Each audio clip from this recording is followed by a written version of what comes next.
What is going on? And welcome to another episode of Second Guessing with Stressin. This is Garrett Williams, your host, aka Houston Stressins. Today, we're joined by a very special guest, Sean Pendergast. You know him from Sports Radio 610 on Payne Pendergast. Sean, welcome. How are you doing today? I'm doing great. How you doing, Garrett? I'm doing good. I mean, it wouldn't be, a normal show without, any technical difficulties, especially on my end. So I apologize for the scrambling, but here we are. And, now we can kind of have some good discourse with the fans. But, first off, I want to say thank you. As I've been doing what I've been doing for the past year, you are one person that has definitely stood out to me as I would consider you a friend now. It's been awesome to see people such as yourself, like how approachable and how down to earth y'all are. So I want to say thank you for your friendship and thank you for joining us today. Oh, yeah, of course, man. I think, like at first, Houston Stressins was just a great utility for us radio people and those of us who you do some of the legwork for us to get some of that great content and some of the stuff we use for audio. But then obviously getting to know you personally. So the feelings are mutual, man. I consider you a friend, and I love all the friends inside this Texans kind of inner circle family that we've created here. Hopefully we all get to get a big, huge celebration together someday. I couldn't agree more. I mean, that's the one thing I've noticed is the community is awesome. So, but yeah, with that being said, like one of my goals with having you on, I plan on doing this with other people as well, but I think it's a good chance for people to get to know the people that we trust and respect to give us our news on our favorite team. So I was, when we met first and you were able to share your story with me, I really enjoyed your story. If you don't mind kind of just giving a brief background and kind of how you got to where you are now. Yeah, I'm not a classically trained radio person, as you know, and as I think my audience knows that. I'm sure there's people listening here who are not familiar with that, though. I'm not a classically trained radio person. I, like everybody probably that's watching this right now, is a fan. Listened to sports talk radio growing up. Moved here to Houston in 1994. I was a sales guy in a sales job. Got married, had a few kids. Listened to Sports Radio 610. On my driving around the city, doing my sales job. And then probably the biggest pivot that started me on the path towards doing radio was in the late 90s when Jim Rome came on here in 1997. And I just listened to that show, and it was so unique, and it was very caller driven. And so I challenged myself to try to be a caller to the Jim Rome show. He's very choosy about who he lets on the air. And long story short, if you're famous, if you're familiar with the Jim Rome show, he's got the Smack Off once a year where he invites all the best callers, and ended up getting invited to that, like my second year calling the show. And I wound up over the years winning the Smack Off 5 times. And that's what led to, that's probably, had I not done that, I probably wouldn't be in radio, because I got to be very friendly with a lot of the 610 guys when I was a listener and a fan. Very friendly, still in a fantasy football league with some of them, and they work on opposing stations now, but I'd always wanted to give radio a try. I was really regretting not getting into radio about 2006 or 2007. At that point, I think I'd won 4 smack-offs. I really regretted not giving it a try because a lot of the guys who I talked to at 610, by that time I'd moved to Chicago. I'd moved away from Houston, but they'd said, you should really give this a try. You'd be good at it, whatever. And my plan was always to give it a try eventually when I could afford to give it a try, because getting into radio from where I was income-wise would have been a massive pay cut. But I'll give you the abridged version of it here. In 2007, the company for which I was running sales, I was a VP of sales, got bought. I got let go. I got fired. And on that very day, I'm sitting in my car, freezing my ass off in the middle of a divorce. And I got a call from Chance McLean, who was a producer at 610 at the time, who said, hey, a bunch of us are leaving here to go start up a new station, which wound up being 1560 The Game. And we thought it'd be interesting to give you a shot at, I know you're doing great in your career, but it'd be interesting to give you a shot at, the afternoon drive, just see how it sounds. And I said, well, actually, I'm not employed anymore, Chance. It just so happens. You caught me on the day I got fired. And I wound up saying yes. And if I got the call either like a month before or a month after, I probably would have said no, because it was super irresponsible. I had 3 kids that were elementary school age. I had to move back to Houston for this gig for 1560. So that was my entry into radio. My goal fairly early on, within the first 2 or 3 years, was to eventually get over to 610, which is really like my ultimate goal all along. Like when I got into radio, you always say, okay, what's the thing you're ultimately shooting for? Well, ultimately, I want to be the morning host on Sports Radio 610. So I was able to get over to 610 in 2014. That took 7 years. And then it took 5 more years to get into mornings. But now I feel like I got the best job in the city, man. So that's the short version. There's a lot more broken glass than that along the way. I can promise you that. No, it's an awesome story. And a couple things I take away is, one, like you told me as you did it right now, that you had clear goals once you kind of stepped your foot into that world. So to me, that was impressive that you laid out what you wanted to do and you achieved it. So kudos to you on that. And then also, I like the story because I kind of see myself doing the same thing, and it's been a natural thing. Like, I kind of see your path as what I've been doing. I've had my own career, but I just have naturally been passionate. Basically, what I like about you is you're essentially a fan. You created your position out of being a fan, calling into the Jim Rome show, and now you are having your own show providing insight. So I think that's also why I love your commentary. You seem to come from a fan's perspective, so it's easy to relate. So a couple things that I like about your story there, but I guess I'll just start off. Obviously we have. Well, let me say something real quick about that, Gary. Let me just real quick, because I think you're doing a great job at what you're doing. Like, you're doing an amazing job at what you're doing. Like, for me, like, ultimately you reach a crossroads when you want to do something like that. If you want to make this your full-time thing, and that's the crossroads I was at, where I was almost pushed to take a chance on myself. Ultimately, I had to push all the chips in the middle of the table and bet on myself. I took like an 80% pay cut to get into radio. You know what I mean? And I plowed through savings and ran up credit cards. I took 3 jobs at one time when I was at 1560. I was working nights at Jake's Philly Steaks as the bar manager there.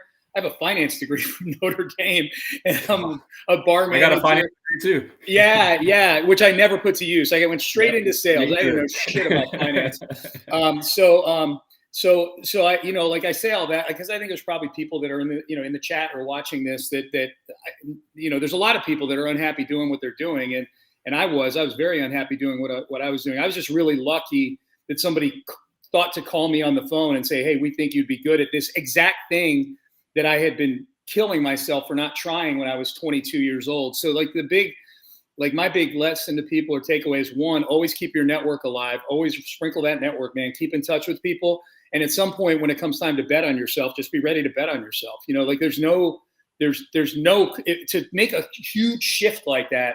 There's no clear path. You don't just jump comfortably from this to that. So dude, and you're building your thing, man. You keep building your thing, and the goal is to get yourself to a point where you get to place that bet, Yeah, and that's valuable info, and I'm sure I'll have to lean on you for advice as this progresses, but that's great to hear. Yeah. But yeah, I guess obviously we'll get to the OC candidate search, but I think we'll just take a step back and just kind of get your opinion on this year, your thoughts on how it went. Were you satisfied? Just kind of elaborate on that. It's funny. If we were to just take how we felt in training camp and fast forward through all the things and go where we got to the end of the year, I think I would have probably said no. We were all in training camp. Everybody was hyped up. Super Bowl chance, definitely like AFC title game. Oh, we're getting there, not everybody. I mean, I predicted 11-6 for this team. So it's not like I had them vying for the 1 seed or anything. So it's funny. I think somewhere along the way, there was a realization this offense is just never going to get right this year. And for me, it was at 3 games in the middle of the season, that week 7, 8, and 9, Green Bay, Indy, and then the Thursday night game against the Jets. It was just so bad. And at that point in the season, I'm like, okay, now I'm just hoping that CJ Stroud isn't getting damaged permanently here. And I'm not even talking physically. I'm talking about his feel in the pocket, his comfort level, decision-making, all of those things. So somewhere along the way, realizing what the offense was going to end up being this year, it's not going to get better, that they were able to kind of recalibrate things, win another playoff, win the division, win another playoff game at home, resoundingly against a team that people were picking in that game, underdogs again at home in the playoffs, and that they blew out the Chargers.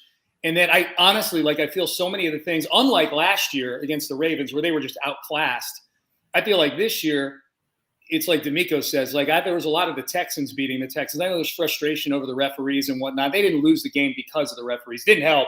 But they made so many mistakes in that game. So I came out of the season at the end of the year feeling like, okay, CJ Stroud is still like the number one most important thing with this team at the gestation period, where they are in the gestation of a Super Bowl contender right now. He's still the most important person in the building. He looked like he got his groove back at the end of the year. I have zero concern that he's going to do or not going to do whatever it takes to get the magic of his rookie year back for 17 games, not for 6 or 7 random games like it was this year. So I feel good about the trajectory of the team. It's just, and we're going to talk about the OC and the O-line, I'm sure, and all that. That's a huge variable. Like I need to know that they're finding solutions that we all feel good about. And then obviously there's the drafts, and I feel really good about the tandem of D'Amico and Nick identifying guys that they like, identifying talent. I think the two of them together is a really good combination of vibing out not only the kind of the football mentality of guys, the swarmy, with the actual physical traits as well. So I feel really good about everything that's in place with the big, huge gap question mark being who's the OC going to be, who's going to coach the O-line. You know what I mean? If it was like the WrestleMania poster or the Royal Rumble's tomorrow, the Royal Rumble poster where you got all 30 wrestlers on there, but there's 2 mystery guys that are going to be in the Royal Rumble. So they just put silhouettes of them up there, just like shapes of bodies. I would put like the Royal Rumble poster of the Texans would be pretty much filled in with a lot of guys I really, really like, with like 2 or 3 silhouettes of, okay, I need to see who's running in at number 27 in the Royal Rumble right now. So I say all that to say I feel good. I feel good about the team. They kind of straightened some things out at the end of the year for me. Awesome analogy there. Real quick, Patrick Storm, shout out Patrick Storm. He says, Sean, he says your apartment just screams money. 3 TVs. I only have 2 at mine, so maybe I need to step my game up.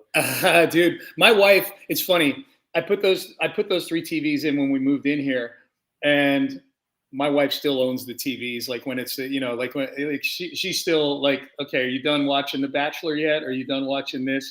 I got those 3 TVs, and I would say I still watch stuff on my laptop way more than I should be watching for someone who's got that setup right there. So yeah, people don't understand too, because I have 2 TVs side by side. There is like the problem of getting the mute button right. So I mean, it's not as easy as it looks. It's definitely a situation. And for me, it may as well be the inside of the cockpit of a 747. I'm like, it took me like a month to figure out how to work everything. It took us 10 minutes to get this thing going. Yes, probably more on me, but that's all good. Yeah, so I tend to agree with your stance on that. I mean, I think the big thing was expectations were too high. I was guilty of it, and then there was a massive overcorrection to where I feel like we were right here the whole time. We thought we were above that, and then when we started sucking, we thought we were down here. But I do agree the way it ended. And you pointed out how CJ finished. I'm glad that it happened that way. I have never doubted him. I know people started to doubt him. I've always thought it was, more so external factors like O-line play calling. Yeah. But I'm glad that he finished the way he did, because I couldn't imagine the way the discourse of this offseason would go from national media if he wouldn't have had those last 2-3 games, Yeah, even Garrett, even the Chiefs game where they only scored 12 points offensively, like I thought CJ played a pretty good game that afternoon, Awesome. Yeah, I thought he made a lot of throws. That was probably the big thing. Like, he made a lot of throws that looked like the old CJ in that game. It's unfortunate because they're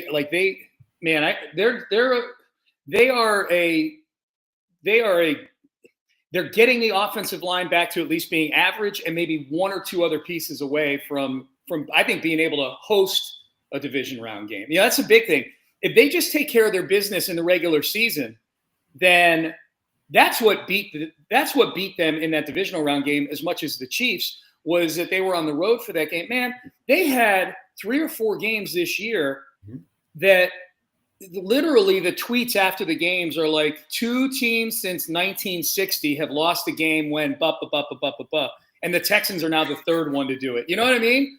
Yeah. Like even just the 2 games, Garrett, where they were +3 in turnover margin, 93% of the teams that are +3 win their football games. Like the Will Levis Titans game where they sack him 8 times and they get a pick 6. Teams were 2-33 when they allowed 8 sacks and a pick 6. Now they're 3-33. So that's the thing, man. I'm not even saying you got to win 2 or 3 more games. What I'm saying is don't go lose 2 or 3 games that are statistically nearly impossible to lose. Jets, or even to inferior opponents, Jets, Titans, and like Will Anderson Jr. pointed them out. You win those games, you become a 2 seed, and now you host. That's it. I don't have the stats for this, but I'm assuming that the number of teams that have lost a game that are up 7-0 at the half, and the opposing team's fans are chanting "sell the team," that go on to lose that game is very, very low. I'm just gonna guess that was because that was the Jets game. That was they were chanting "sell the team" at halftime. So I can agree with that. Well, so we got you for about another 10 minutes roughly. So I can go a little longer. I just got a text. One of the places I need to be just pushed back. So I got a good 20 minutes or so. Yeah. Okay. And if we get to a point, just feel free to interject, and I'll probably stay on live and just let you do your thing after that. But let's just get to it. The hot topic. We're looking for an OC candidate. I, for one, was very, very surprised that Bobby was fired, but also happy. So 1, what was your reaction when Bobby was fired? And 2, what's been your take on the process so far? I wasn't super surprised. I thought that D'Amico's answer about Bobby in the press conference, the 6-second answer, that to me was a big. I thought that was a big telling point. I know people were very polarized on how to interpret that. Seth and I had various debates on that, where Seth would raise the very valid point that, like, hey, this is one way to interpret it. Like, he's evaluating Bobby and he's looking at him. So he's not going to sit there and give a public evaluation when they haven't really sat down and hashed out how the season went. I thought D'Amico's mood, as much as you can vibe D'Amico being in a bad mood, I feel like that Chiefs game really pissed him off. Like that was my sense that I got was for him by his standards. I'm not saying like, D'Amico's never going to be Mike Ditka, where he just throws people under the bus. I'm using Ditka as one example. We know that type of coach who they just don't care. Like they'll throw everybody under the bus. He's never going to be that type of coach. But I thought he was over the day after, the couple of days after, between the press conference after the game, the press conference on Monday, even the coach's show that he does with Mark and John, where you usually get a really like jovial version of D'Amico, even after losses. I felt like that was a much more maudlin version of D'Amico. Like I think he took that Kansas City loss really seriously and really hard. And so I wasn't super surprised by Bobby getting let go. Now the way this search is unfolding is very interesting, because I feel like they've got a lot of guys in there that profile a lot like Bobby Slowick. So are we firing Bobby Slowick to find the next version of Bobby Slowick? I think that's what's got me a little bit nervous, is that I feel like the candidates that have the most pelts on the wall, like Bill Lazor is the one who clearly has the lengthiest and most varied resume out of all these guys. And yet he's never coordinated a genuinely good offense, but on the flip side, he's never coordinated an offense that's had, CJ Stroud at quarterback either. Like probably the best quarterback he's had that he's coordinated is either year 3 Ryan Tannehill or getting older Andy Dalton in Cincinnati. So I'm not nervous about the way the OC search is going. I said to Seth today, Garrett, like I'm one of these people that I'll react how I feel when the hire happens. And right now I'm being set up to be underwhelmed. But I'm also one of those people that has like 5 months to talk myself into it. And normally I will. Like by the time training camp rolls around, I'm not saying by the time training camp rolls around that we'll have hired the next Kyle Shanahan or anything like that. But I'll be excited for whoever it is. Like the ones in this 7 that they've interviewed so far, like the only one I'm like, Thad Lewis is one that I'm like a little like, I don't know, like journeyman quarterback. I don't know. I look at his resume. I'm like, I don't know. He's like Jeff Nixon. Syracuse has called plays in the NFL. Syracuse's offense was amazing. He turned Kyle McCord into a real legit NFL quarterback. Gerard and Bill Lazor are sort of on a separate burner because they've been in the building. That to me comes down to how people feel about anybody that touched last year's offense being involved in next year's offense. I like Nick Caley a lot, that he's been kind of a sought after guy. And then the last 2 days, Brian Johnson, I'm just empirically the OC that coordinated the offense in Philly for the 1 year in this 3-year run where they weren't very good, or at least by their standards weren't very good. And they didn't seem very happy either. I'm kind of off of him. This Udinsky from Minnesota is very, very intriguing.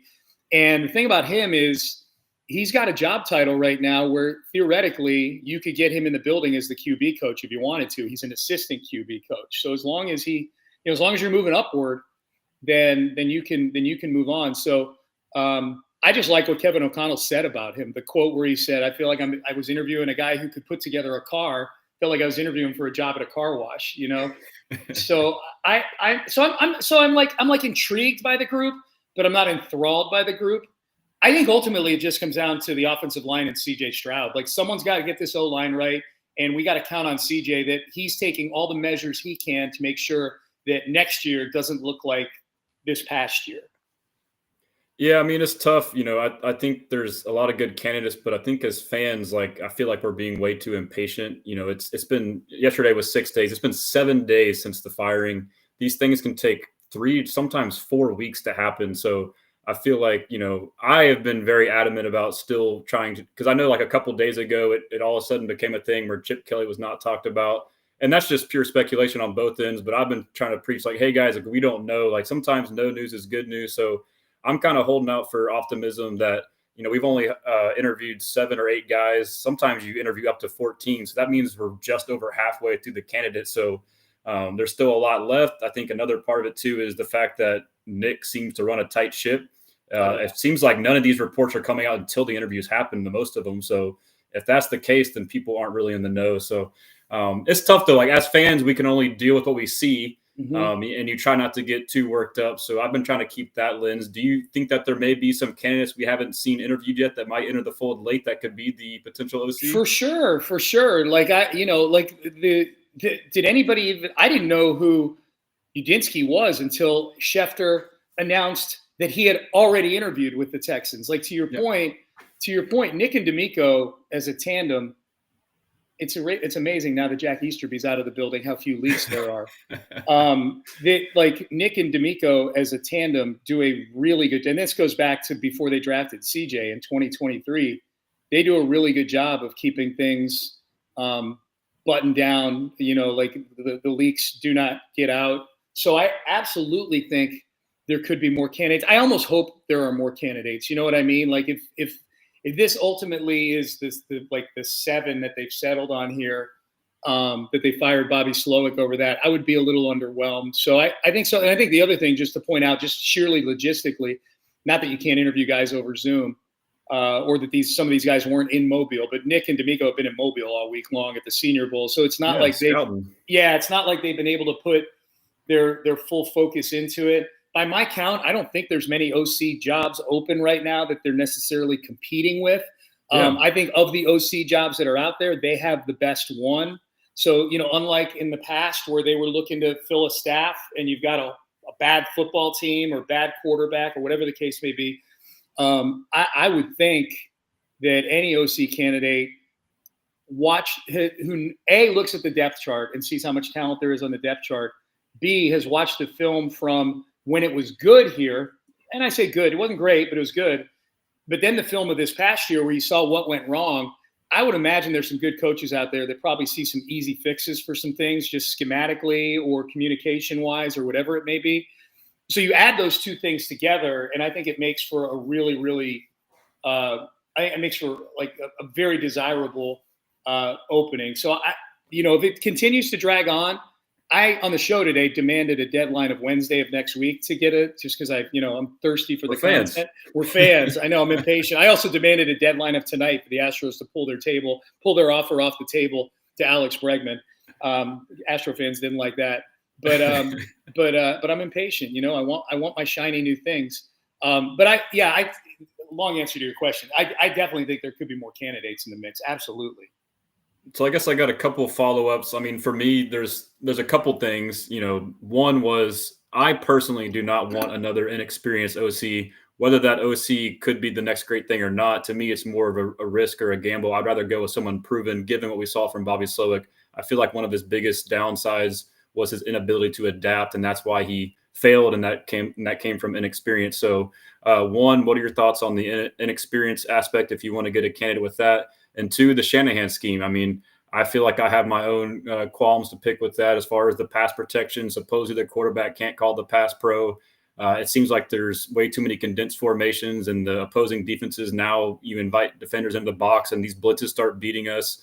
We seem to not have hot routes. We're trying to run a zone gap scheme when our O-line seems to be much better at it. We're trying to run a zone scheme as opposed to a gap scheme when the personnel seems to be better for gap scheme. So what are your thoughts on those two things? And then after that, out of the candidates we've seen, which one would be your pick? Yeah, so definitely not, I'm not married to the scheme at all. If they want to move on to something else, if there's an offensive coordinator out there that looks at the talent, that looks at what their strengths are and decides that there's a different way to go about things. Because I think CJ Stroud's very adaptable. I think he's going to be able to adapt to any sort of scheme. The fact that he picked up the Kubiak-Shanahan scheme as quickly as he did as a rookie tells me that a very complex one too, right? Compared to your college offense. Yeah, for sure. Very complex. Likely more complex than if they were to switch over to something else. Too complex. Yeah, it might be for some of the guys, for sure. The offensive line would be nodding their heads right now, I think. So I'm definitely not married to the scheme. My first inkling when this search started was I want an experienced play caller too, but that's when I thought there'd be some sexier experienced play callers out there. Like I was somebody who held the Chip Kelly dream near and dear, like close to my heart. And it doesn't. I still got it, baby. Yeah. No, I respect it, man. You're hanging on to the branch of a raging river. I respect it a lot. And some other former head coaches out there that have experience calling plays, this and that. Now that I just looking specifically, we got enough guys in there now where we can really start to get more specific with whether or not that's important. So the guys that have experience calling plays, if it's, it's in this pool of candidates, it's Bill Lazor, it's Jeff Nixon. Am I missing anybody who's in this group who's called plays? I don't think anybody else in this gaggle of guys, that they're interviewing have been primary. Brian Johnson. Yeah, Brian Johnson called play. I think those are the only three. Those are the three. So the other four, Gerard Johnson, never called plays. Udinsky just got out of high school. He's 28. He may have called plays on Madden. But never called plays in the NFL. Thad Lewis, don't think he's been a play caller. And then Nick Caley, who, to my knowledge, he's been with Sean McVay. He hasn't been calling plays there. So I feel like I kind of have to soften my stance a little bit on that, on the experienced play calling thing. At the end of the day, who do I want? I think Nick Caley would be the one, just based on the buzz he's gotten from other, he seems sought after around the league. He's been a guy, Gerard Mayo. Declined the Jets interview. Declined the Jets interview, declined $3 million from the Patriots, which tells me he's probably smart. Or he's dumb. Yeah, maybe. I was joking. It was funny. I was joking on the show yesterday. I'm like, he might have been like, $3 million makes you like one of the 3 or 4 highest paid OCs in the NFL. He might have been like, okay, I can't go to this organization because they're offering me $3 million right now. Like, how smart can they be? I mean, I have never called a play before, and they're offering me $3 million. I think he was looking at it broader than that. But I would say probably Caley. I would get, but I can talk myself into. So Caley be one I think I would be very intrigued by. Definitely want to see what he does with his staff. To me, it's not it's the OC is one piece of the puzzle. I need to know the solution for the offensive line that comes with this, and I think the OC has to have major say, if not the say, in who's coming in to coach the offensive line. So it's almost like it's Caley, but we're with anybody being incomplete. Now I know Cole Popovich is sitting there as a possible internal promotion. That's one. I just don't know enough about him to know whether that's good or bad. That's a bizarre story, right? Like the reporting is like he's fired, then he resigned. Now he wants to be rehired. Like that's what's crazy in all this. Again, it points to the fact that they keep a tight ship. Like we don't know what's going on. Yeah. So I could talk myself into Gerard with Dick Lazor or Bill Lazor, not Dick Lazor. Bill Lazor. Dick Lazor would be a hell of a name. Dick Lazor sounds like a porn name. We're on the same wavelength there. Dick Lazor. Dick Lazor has a niche on the hub. I'm going to tell you that right now. Bill Lazor. I'm always going to think of that now when I hear his name, just so you know. or Gerard Johnson they bring in Udinsky to be the QB coach and keep Bill Lazor on as his special consigliere to the offense, whatever title he's got there. So I could talk myself into that. I don't think I can talk myself into Brian Johnson, although I probably would by the start of training camp because that's how I'm wired. Thad Lewis doesn't excite me. Jeff Nixon is intriguing to me, very intriguing to me. Just based on some of the offenses that he's touched, some of the people he's been around. That 1 year in Syracuse, I know it's Syracuse, it's the ACC, it's not the AFC South, but that was a fun offense to watch last year, and so he was coordinating that. So I'm probably missing somebody in all this, but I would power rank it Caley, and then talking myself into some Gerard Dick Lazor tandem. And then probably Dick Johnson, and probably Nixon after that. We're going to try to put the word dick into as many things as we can here on this episode. That's my, as you can tell, I'm not super amped about any of them. You know what I mean? Yeah.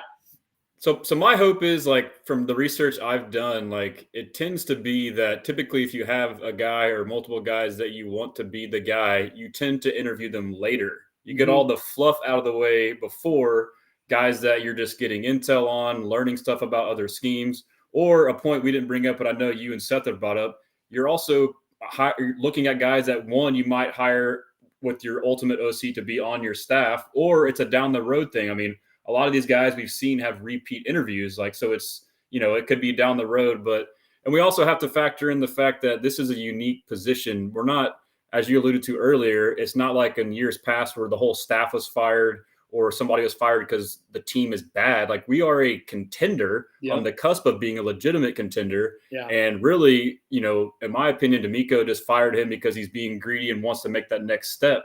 So I think that needs to be weighed in too. But with that logic, when I rationally think about this in my mind is why would D'Amico fire Bobby Slowick, to your point earlier, just to hire another Bobby Slowick? So that's why I'm fixated on this can't. Hold out hope. Yeah, that's kind of where I can be considered to be the delusional optimist, thinking it may be Chip or Doug Peterson or some other name may come out there. So, but as fans, like you said, we're impatient. So I have to remind myself to try to be patient. But I think it's you just had me thinking of something there as you were talking. To me, Garrett, ultimately at the end of the day, the question that Nick and D'Amico have to ask themselves, I think with anything having to do with the offense, I think anything having to do with the team overall, does this make sense for CJ Stroud? CJ Stroud is the most important person in that bill. I'm not saying he's the best player on the team. He's the most valuable player, and he's a really good player. But he's the most important player on the team. He's the most important employee in the building over there. Anything they do as they're going through this process, especially the closer they get to the end of it, when you're down to 2 or 3 candidates, is what are we doing what's best for CJ Stroud? That may be what ultimately gives Gerard Johnson a really good shot at this job here, is that the two of them clearly have a very, very close relationship. Yeah, and so with that line of thinking, you would assume that their franchise guy that they drafted at number 2, they're going to cater an offense that best suits his skill sets, where we saw one that basically it seemed like he didn't really have the ability to have command. So that's why I've been high on Chip Kelly. To me, it just makes way too much sense. Obviously you connect the dots early. The first 2 guys that we interview are guys we've never heard of, and you look at the resume and they both have ties to Chip. So that's kind of why I've been on that.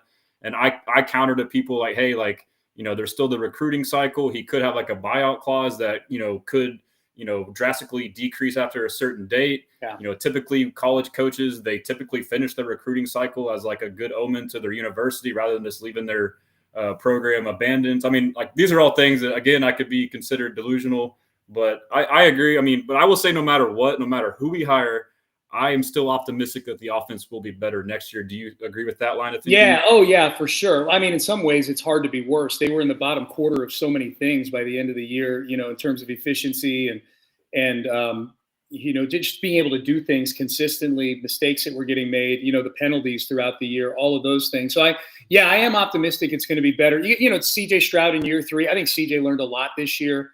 Seth's made that point many times that ultimately this past year is probably going to be good for him in his development. I think just in life, if you look at years where you got kicked in the teeth, I'm not just talking about CJ Stroud or football players. Like ultimately for me, I know I look back at a lot of different years. Like the year I wound up in radio was maybe one of the worst years of my life leading into that. You know what I mean? Like sometimes you tighten up your process. You're thankful for things you weren't thankful for before. And I think with CJ, it sounds like he's going through that whole gamut of the process of being better next year. He was very open in one of the press conferences about how he just needs to get back closer to his faith. It feels like CJ, this time last year, CJ was getting ready to be the belle of the ball on Radio Row. You couldn't look at it. You couldn't go to a table or a podcast on Radio Row without them having interviewed the big national ones, at least, without them having interviewed CJ Stroud. He's sitting there with iPads talking to guys from The Athletic, taking them through plays, and he's getting treated like he's this savant with football. And he's very smart. Don't get me wrong. Like he's a very smart football player. But I think even CJ has admitted, like, man, that was probably a lot last year.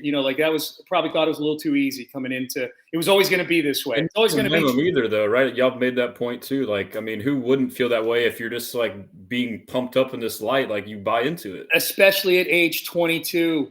At 22 years old, like that's the top of the world. One of the most jarring graphics that I saw during the postseason was the 14 quarterbacks that were in the postseason with their age. And CJ's the youngest one out of all of them. We forget that because he's a pretty mature guy. So I think just CJ alone, I think he's gone through that whole gamut of processing what next season or what the offseason needs to look like to get back to being the CJ Stroud that we all know he can be. And I think it's a big combination of things that are both physical, spiritual, mental, all of those things. So I have 100% faith that he's going to put the work in to do that. And that alone will be enough to improve them, I think. And then it's about the OC and whoever's coaching the O-line being kind of a force multiplier in all this and making it a whole lot better. This I know, the defense is going to be excellent, and they're going to get more pieces, and those pieces are going to fit because Nick and D'Amico, I think, have yet to go get a piece that hasn't fit defensively, the way they've envisioned it. It hasn't been that way on offense. So I'm getting excited just talking to you about it, man. It's going to be fun. I mean, you could even make the case that defense could be even better just from the fact that if D'Amico gets a better OC that he doesn't have to worry about, like, I was kind of frustrated throughout the year, like feeling like he didn't, meddle with the offense quite as much. But looking back in hindsight, like his approach is like, okay, basically, Bobby, like I'm giving you everything you need. And he gave him every chance he could to fix things and basically like allowed him to fire himself. So like he seems to be like he wants to 100% delegate, which is the way it should be. Like if you are a head coach who's a defensive head coach, you don't have time to go into offensive meetings. So with that logic, with a better OC, I mean, the defense could be better because now he's not worried about the offense. Well, that's it. Not even him worrying about it. Yes, that's a valid point, but not just that. Like think about how much easier it is for a defense playing opposite an offense that is able to sustain drives, move the football, get leads to where teams take advantage of turnovers, like the Lions game. That game should have been way over. We couldn't. Yeah. Precisely. I'm just thinking of like, especially with a team that's got this pass rush with Danielle Hunter and Will Anderson and everybody else. Think about how few games the Texans had double-digit leads at any point in the game. Even the games they win, most of the time they're come from behind or they're letting up big first half leads. Rare is the game where they have like a 2-touchdown lead midway through the third quarter, heading into the fourth quarter, 17, 20-point lead. Man, that's where guys like Will Anderson and Danielle Hunter start to eat because the opposing team can't just passing downs. You got to be throwing the ball the whole time. You become predictable. So it's what makes football awesome is just the symbiotic nature of all three phases of, I hate to be thrown around like complimentary football and sounding like a cliche dork, but it is what it is. Like this defense was really good. And it was with an offense that did not do them a lot of favors in 2024. Yeah, so that's why I think that they will go away from the Shanahan scheme because it's too conservative. Like, if you now get an aggressive offense that can put opponents away, I mean, Yeah. that's been my frustration and everyone's frustration as we play with our food too much. It's how I came up with the name Houston Stressins because every game Oh, became really? stressful out of nowhere. Okay, Yeah, I was going to yeah, ask you that. I've never yeah. you and I have gotten together several times, and I've never and I thought about that as we were coming on today. I'm like, now I don't want to ask Garrett on the podcast because or on the stream because he's got No, me on to talk about my stuff. But yeah, no. okay, But that's a yeah, so great name. so when I started my account, not this fall, but the fall before, like, every game we had came down to the final seconds. Yeah, And it was a stressful deal. And the Texans Stressins, I'm like, this is a stressful ass team. So it's the it's Houston Stressins. it's a great name, man. It's a But great to your name. point though, if we get an offense like that's marginally better, like there should have been 5 or 6 games this year that we should have won by double digits, and we didn't. Absolutely. And it's because of the offense. Last year So too. Last year too was the same way. I mean, they played all exactly. those close games last. Yeah, like Exactly. this year and last year. So it's that's what that is the thing I would most like to see. I think to me, like the most important development for this team positively this season was the reestablishing of NRG Stadium as a place that's really difficult for opposing teams to Yeah. play, opposing offenses to play. That they had performances defensively that were so far outside of the norm for really good teams, Yeah. I Making think, MVP candidates look like terrible. look, Jared yeah, Goff, Jared Goff, Josh Allen. Josh Allen had one of the worst games of his career. Tua had a horrible game, like all those. So that to me was the most important. That was the most important development that didn't involve an individual player. You know what I mean? Like Will Anderson becoming a true like cyborg in this whole thing was awesome. And there's other guys. Derek Stingley Jr. becoming the best cornerback in football. Like that was amazing. But as far as like a global like sort of team development, getting a home field advantage back, getting back to where people are really excited when they're in the stadium and there's legit noise in there, it was awesome. For me, the thing that my wish for next year is that they get a killer instinct. You know what I mean? Like that they develop a killer, and maybe some of its youth in the wrong spots. I don't know. I don't know why it is that they allow big plays that let teams back in, or they go from one half looking like they're the 1988 49ers to the next half looking like they just started playing football last week. But they, like gaining that consistency to where the games that they're supposed to win, it's the NFL, so the spreads are never double digits. But you know what I mean? Like the games that unfold in a way where like, oh, okay, this is a game where they can put this team away. The Lions that's a game they were an underdog in. That is a game where they should have ended up winning that game by double digits, and they ended up losing the game because they throw interceptions. The offense gets stuck in mud. The defense is on the field too much. They're not turning the turnovers into points. So getting the home field advantage back, huge in 2024, 2025, somehow growing a killer instinct to going from being a team that's 10-7 and a division winner to hosting games in the in the divisional and conference rounds. I agree 1,000%. And you look at both of these past years and we wonder why we can't get over the hump. I mean, both years we've been the 4 seed. Both years we've had to go into the number 1 seeds environment, the Ravens and the Chiefs, loud environments. Yeah. And also too, like if we want to make that next step, injuries will play a factor. Both years, Nico Collins was the only, legitimate threat. So, but I agree with all that. I know it's getting close to your time to go, so I'll let you part off with one more question. As you alluded to, you're going to Radio Row for the Super Bowl. Who do you got in the game? I'm rooting for the Eagles, so I'm gonna pick the Eagles in this game. It's probably suicide to pick against the Chiefs in a close game. Well, the stats tell you it is suicide to pick against them in close games. They've won 17 games in a row. I do think the Eagles are going to be able to run the football against the Chiefs. And the Texans were able to run the football against the Chiefs. I thought the Bills got away from running the football at times against the Chiefs. For whatever reason, Joe Brady unless it was a quarterback sneak up the middle. Well, and they sucked at it. Yeah, like a push without a push is what it was. Right, a tush push with Ray Davis doing the pushing, the smallest guy on the team. What are you doing? So I thought the Bills, like, for odd reasons, like chose not to run the football a lot conventionally, other than when it was 4th and 1 or 3rd and 1, and they're unsuccessfully trying the tush push.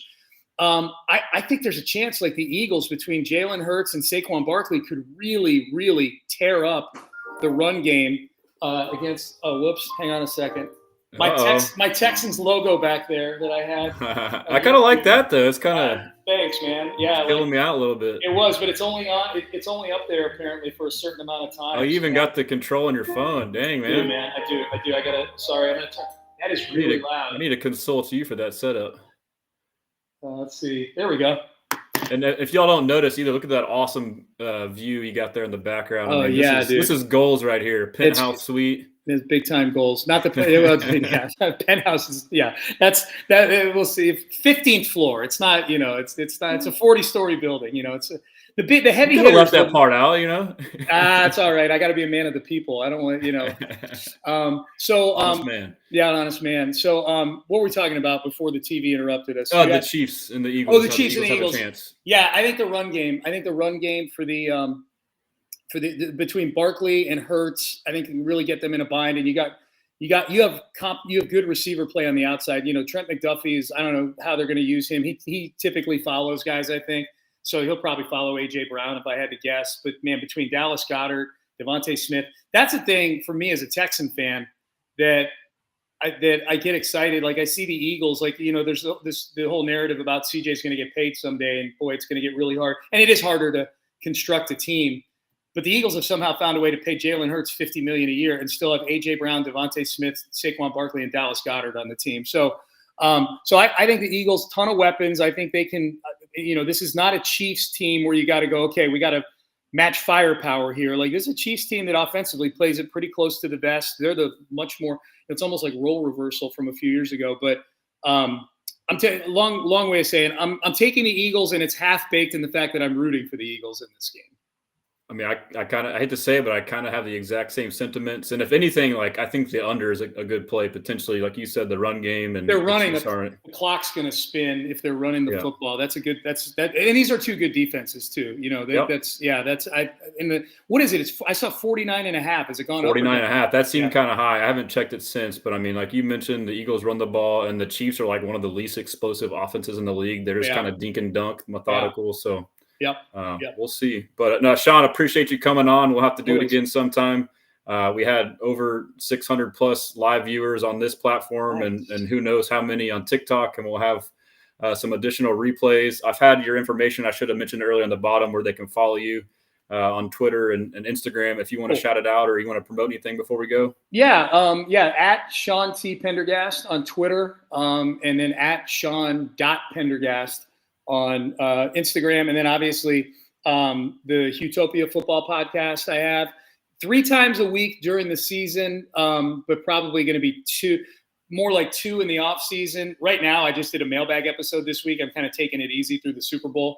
If there's an offensive coordinator hire, I'm always up for an emergency episode. So anything big happens, I drop an episode of the podcast. But twice a week in the off season, 3 times a week during the regular season. Payne and Pendergast, 6 a.m. to 10 a.m.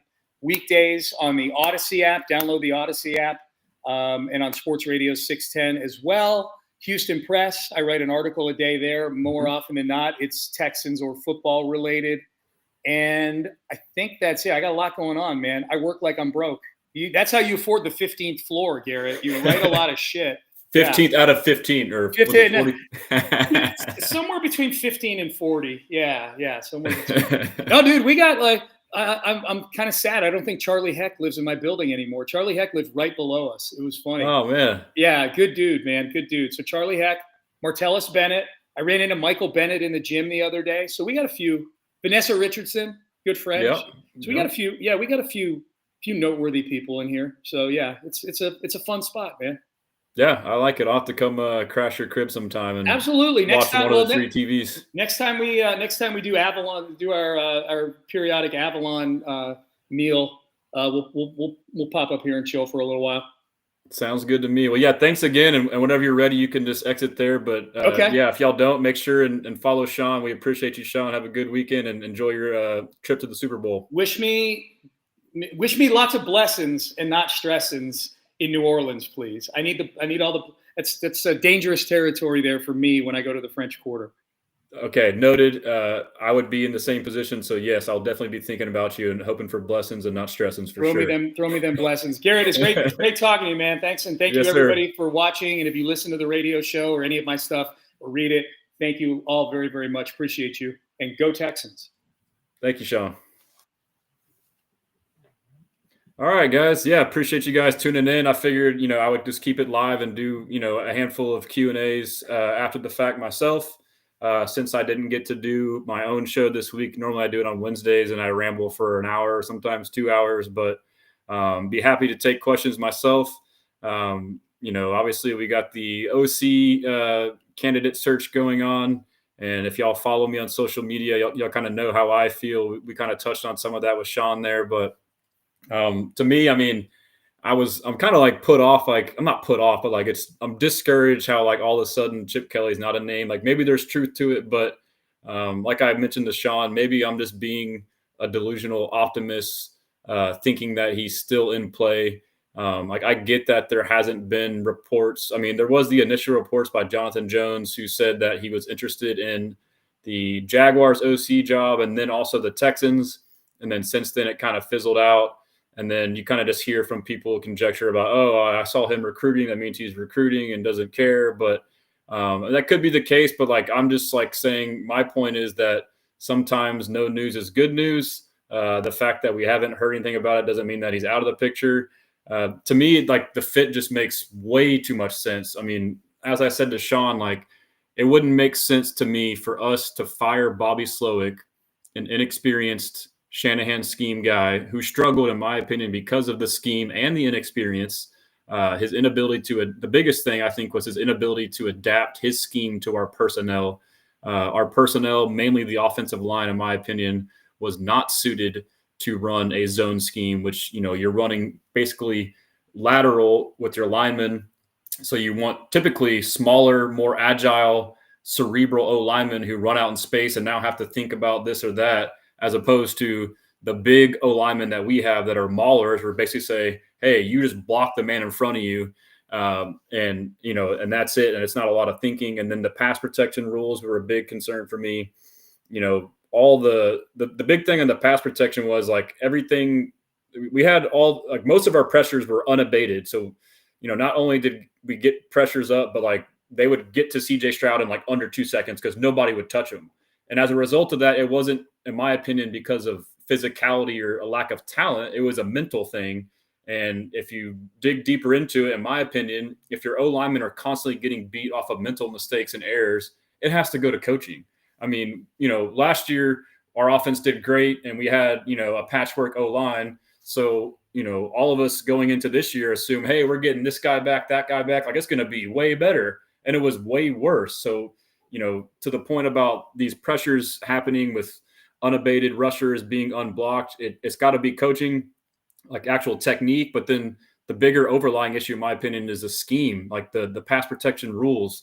Typically, you would think that O-line would block things inside out as opposed to outside in, where you constantly have and that's another thing to point out too is O-line gets a lot of the flack in all this, but tight ends and running backs were just as responsible for the struggles as well. I mean, Dalton Schultz, Dare, and you could even go a step further, and it's also the coach's fault for putting them in those positions. I mean, the Chiefs game, Dalton Schultz was continually asked to block, George Karlaftis, a really good defensive end.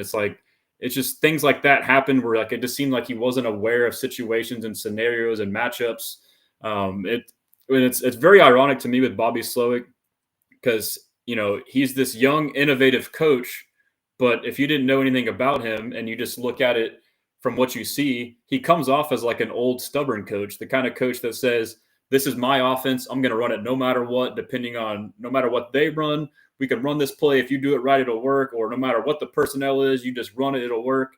And so that was the big thing to me. So that being said, like, I don't know why we would continue to hire the same. Like, one, you would have kept Bobby because there was a case to, an argument to keep him. Like, I thought we would have, and I was prepared to be fine with it. Like, I wouldn't have been happy.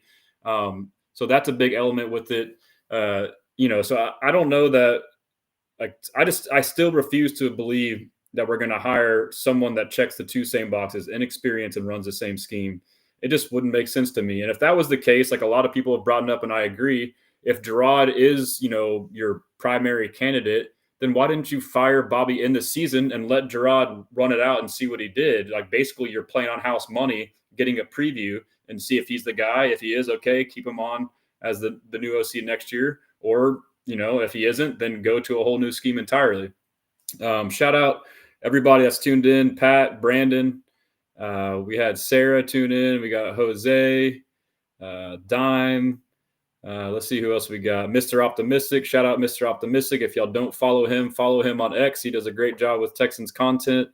Let me see. Sideline Sarah. If y'all don't follow her, give her a follow. She does a great job as well. Shout out TJ and Pat, Marcus. But yeah, I mean, like I mentioned earlier, I was very surprised by the firing, but I was happy. I'm still optimistic that names like Chip Kelly or Doug Peterson or names we don't even know of could appear. But as Retreat Hell 123 Jimmy Boy on YouTube says that Nixon is very intriguing, different scheme. Yeah, so I agree. Like as of now, out of the candidates that we are interviewing, I would rank Brian Johnson number one. I know he had the rough year in Philadelphia, but the offense struggled, yes. But if you look at the numbers, it was still like a top 10 offense generally overall in most metrics. Another point on that is Nick Sirianni supposedly was kind of meddling more than what he had in the past with other coordinators. So there's an element there. And I really think that Jalen Hurts just had a bad year last year too. So, and then, now you look at this year, they're better. Yeah, they also have Saquon now too. So they had DeAndre Swift. It wasn't the same kind of offense. And, he has experience. And then this most recent year, he was a part of the staff with Cliff Kingsbury and the Commanders, and that offense looked awesome. So, he's been a part of two more innovative offenses.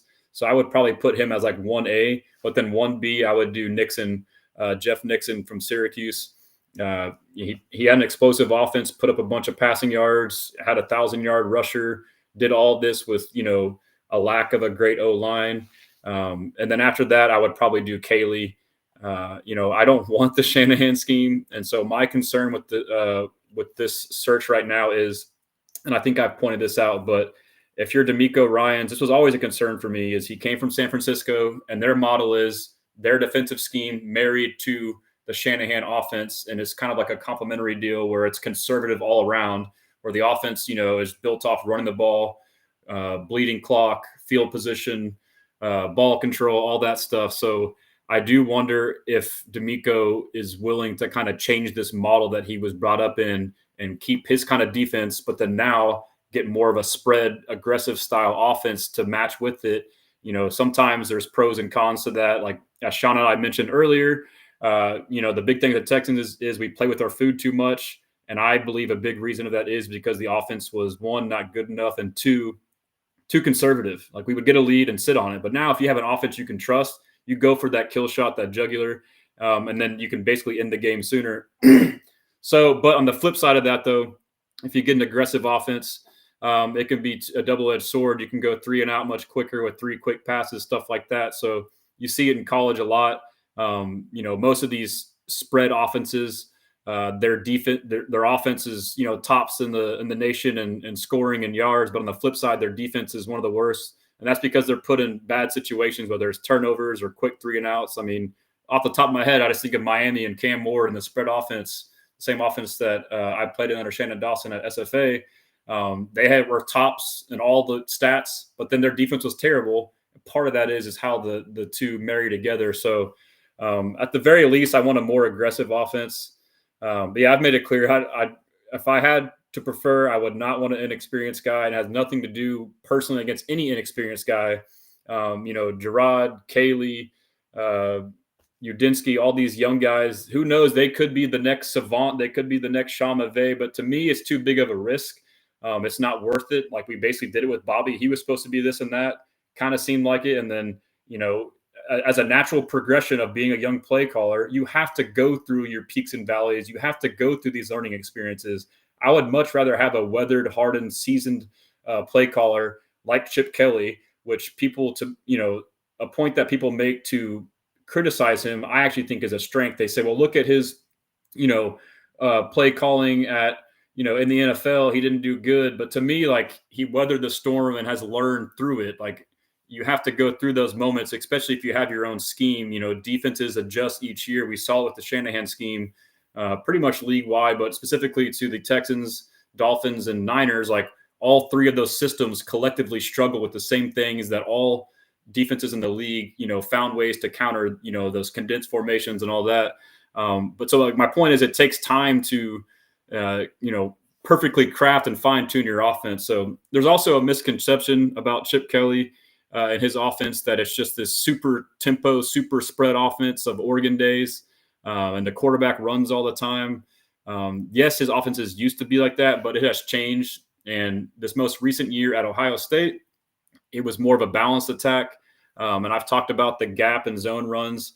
He ran more gap plays than zone. It was like 238 to 210. So it's a pretty balanced approach. It's not, 80-20 like Bobby Slick was, 80% zone runs to 20% gap runs, roughly around that ballpark, just painting an illustration here. So that's a big thing for me with Chip Kelly is, there's a misconception of the type of offense he runs. So by him going from that to Ohio State to running a more, balanced spread / traditional run offense, he's shown that he can adapt.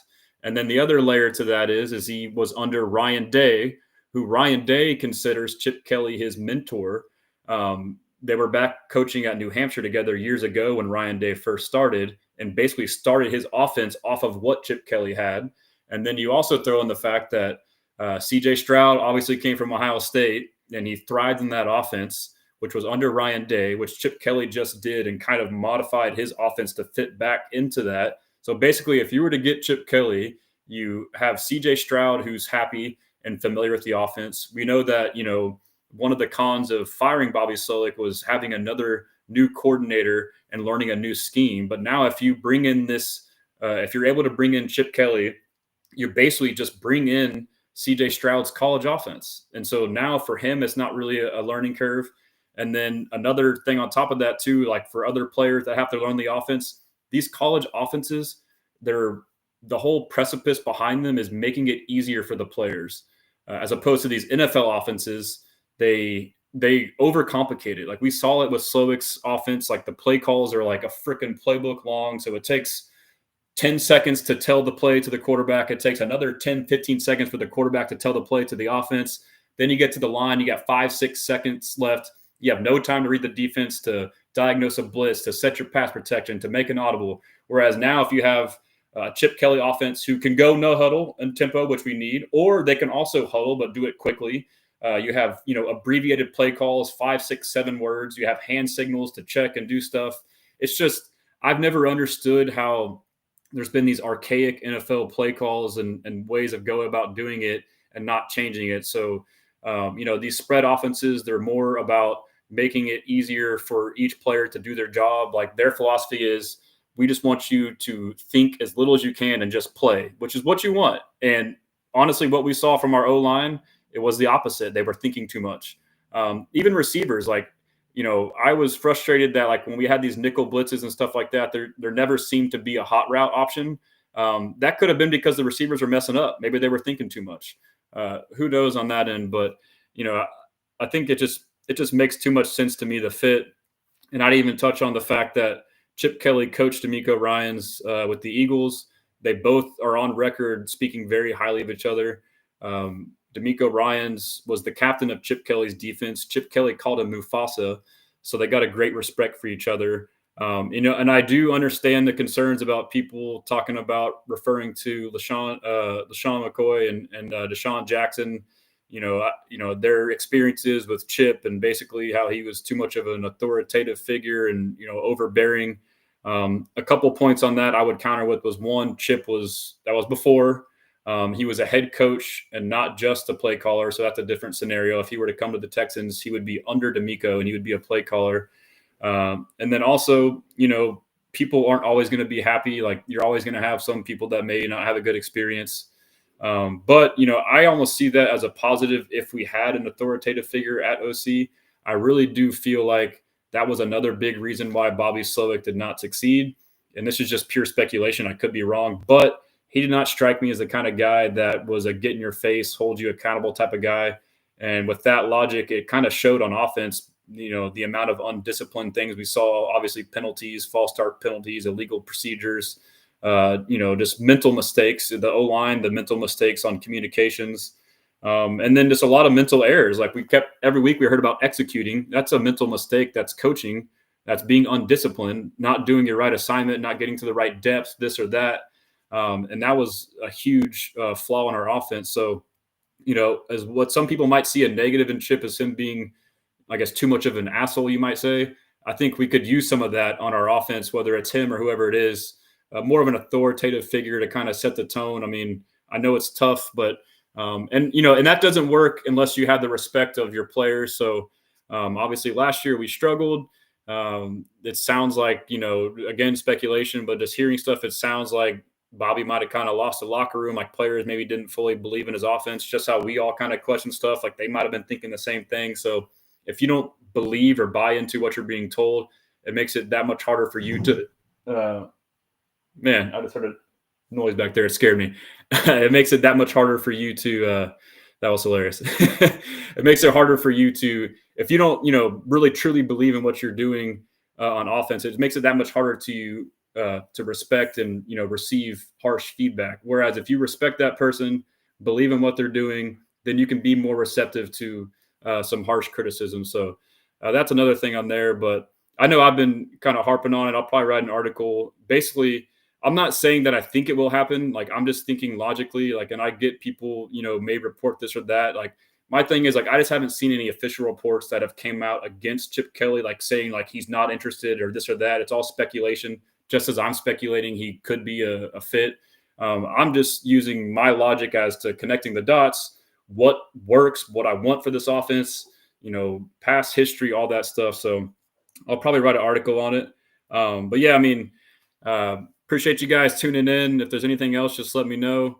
As always, check out my website, houstonstressens.com. I got articles, I got merch. I'll be doing a sale. I've been saying I'll do it, but I'll probably start Monday. I'll probably do an off-season sale on all Texans items. I got a couple Rockets things on there as well. But and feel free to subscribe to my free newsletter on there. And I'll be uploading this to Apple and Spotify, so be sure to check it out. But other than that, I mean, if y'all ever got anything, just hit me up on any of my accounts. It's at Texans Commenter on X, as well as TikTok and YouTube. And then it's at Houston Stressens on Facebook and Instagram. Feel free to reach out, and I'd be happy to answer any of your questions or just talk ball. I mean, that's what I love to do. Jose M on YouTube says the team has 3 player-only meetings too. There were also plenty of plays where I distinctly remember Joe Mixon walking off, shaking his head or cussing. Yeah, so I mean, that's not we're not dumb. We see this stuff, I mean, you could tell the players were frustrated with obviously any mistake, but you have to believe that they kind of had the same questions or concerns that we did. Is this shit working? Why are we doing this play or why are we doing that play? So, I mean, I don't know, that whole scheme, maybe a younger, newer, smarter person of that scheme may run it better, but I feel there's a lot of fundamental things that don't work. And then it just doesn't jive with our personnel. That's the big thing. It may work in Minnesota or here or there, but we don't have their team. We don't have their O-line. We don't have their quarterback. We don't have their receivers, their running back. So that's something people don't realize. We may have went and gotten, Slowick to run this offense, and then now you get the personnel after it, and it's you're trying to fit a square peg into a round hole. But it's that was my big thing with Slowick, was the lack of adaptation. Personnel, nothing about it screamed run your traditional bread and butter, which is fine. I get you're here long term and want to continue to develop and grow your core fundamental principles of your offense. But at a certain point, when you see primarily zone running not working, and you see gap whenever you do barely run it really working, why don't you just say, hey, you know what? Maybe I'll kind of tone back on what I want to do and do what works and wait until next year until we get more time to work on it. And number 2, different personnel in the offseason. That is the thing that's frustrating. And I think D'Amico felt the same way with the running schemes. He alluded to the gap schemes, how they worked late in the postseason. I was kind of tracking it all year. There was a stretch midseason where we kind of had our numbers tick up from gap a higher amount of gap as opposed to zone, and it worked. And then we went back away from it, and the run game suffered again. And then late in the year, that last week against the Titans, and then as well as the Chargers and Chiefs game, all of a sudden the gap, run plays are up again. And guess what? The run game worked. And D'Amico pointed that out. So I think that's something he noticed too, is like, hey, man, like I gave you full autonomy to run this offense, but it's like, why don't you do what works here? And DJ Bieneme from ESPN, like we talked about it on Twitter. And, I don't know if it was just in convo, if it's like a fact or not, but he said like the players requested to run more gap scheme. So even then we finally did it, and we only did it because it was requested by the players. That's what's crazy to me. So Brandon Hallman, you think it's partially because Sullick was too used to copying Shanahan's plays instead of adapting his own? My pure speculation is one, stubbornness. Like I said, it's ironic. He's a young, innovative coach, but he comes off as like an old, stubborn coach. It's like a arrogance, ego thing. Like I can make this work no matter what. And two, it's inexperience. Like he may not know how to adapt. Like all he may know is like, I got this set of stuff and I'm going to run it no matter what, as opposed to like, hey, you know what? Let me assess this. I want to do this, but we have that. Maybe I should run more of this. Maybe I should try that. Like that's what I would assume on that. So, but yeah, I don't got too much more. I'm trying to think if I missed anything. I guess I can kind of run through some of the candidates real quick. If y'all don't follow on Twitter, Texans, my wife just came and gave me the eye, like, hurry up. I'm using her computer because mine messed up right before the stream started once again. So anyhow, yeah, I guess we've already talked about all the interviewees. So my one thing I'll leave with is that I've been hammering this home is, one, try to be patient. Two, don't get disgruntled on names you have or haven't seen. I feel like there's still plenty of names to see that we haven't seen. So it may take another week or two. And yeah, regardless, like I said earlier, I expect the offense to be better, but I can't help but think that we won't, that we did what we did to go with the same thing, and that we're not going to do something that CJ wants. I couldn't help but imagine that CJ would want a more advanced spread offense. So appreciate you guys tuning in. I will